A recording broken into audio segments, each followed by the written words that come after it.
ମୁଁ ତମକୁ କଥା କହିବାର ଅଛି।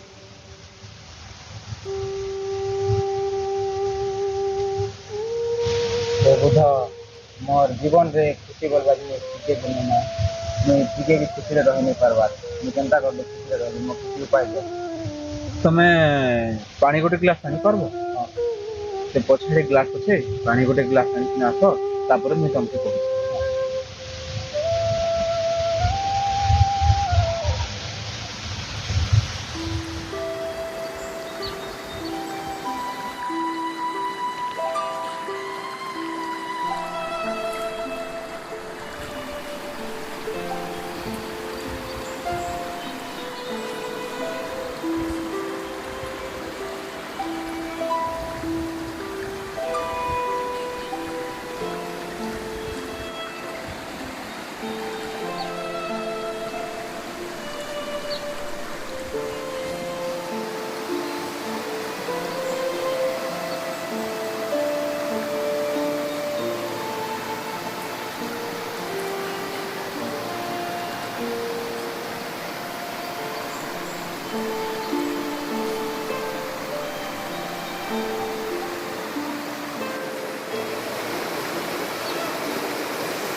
କଥା ପାଣି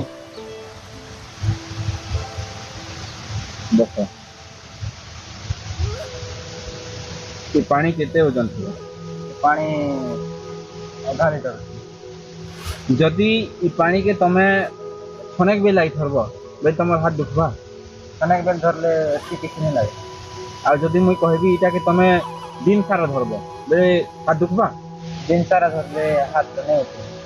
ହେନ୍ତା ମନର ବିଚାର ମନେ ଆଇଛି, ସେ ବିଚାରକେ ଯଦି ତମେ ଚାପବ, ଦୁଃଖ କଷ୍ଟକେ ଚାପିକିନା ରଖିଥିବ ବେଲେ ତମକେ ଶାନ୍ତି ଯଦି ପାଇବାର ଅଛି ବୋଲେ ଯେତକି ଜିନିଷ ମନେ ଅଛେ ଜୀବନରେ ଯେତେ ଦୁଃଖ କଷ୍ଟ ଆସିଛେ ପୂର୍ବବର୍ତ୍ତୀ ଜିନିଷ ମନେ ଯଦି ତମେ ସେ ଦୁଃଖ କଷ୍ଟ ମନକେ ସବୁକେ ଚାପିକିନା ରଖିଥିବ ବେଲେ କେବେ ବି ଶାନ୍ତିର ଅନୁଭବ ନି କରିପାରିବ। ସେଥିଲାଗି ତମେ ଦୁଃଖ କଷ୍ଟ ଯେତେ ବି ଆସିছে ସେଟାକେ ତମେ କାଢି ଦେଇକିନା ପୂର୍ବବର୍ତ୍ତୀ କଥାକେ ଭୁଲିକିନା ବର୍ତ୍ତମାନରେ ବସବ ବେଲେ ତମକେ ଶାନ୍ତି ଅନୁଭବ ହେବ ଆଉ ଖୁସିରେ ତମେ ରହିପାରିବ। ଠିକ ଅଛେ କଥା ମୁଁ ନାଇଁ ଜାଣିଛି ଜୀବନରେ ଏନ୍ତା କିଛି କଲେ ଖୁସିରେ ରହିପାରୁଛନ୍ତି ବୋଲିକରି। ତ ତମେ ଯେନ୍ ବିଚାର ଦେବ ସେ ବିଚାରରେ ମୁଁ ଚାଲିବି ଆରି ଖୁସିରେ ବଞ୍ଚିବି। ମୋ କଥା ତମ ଶରଣ ବୁଦ୍ଧିଂ ଶରଣଂ ଗଚ୍ଛାମି।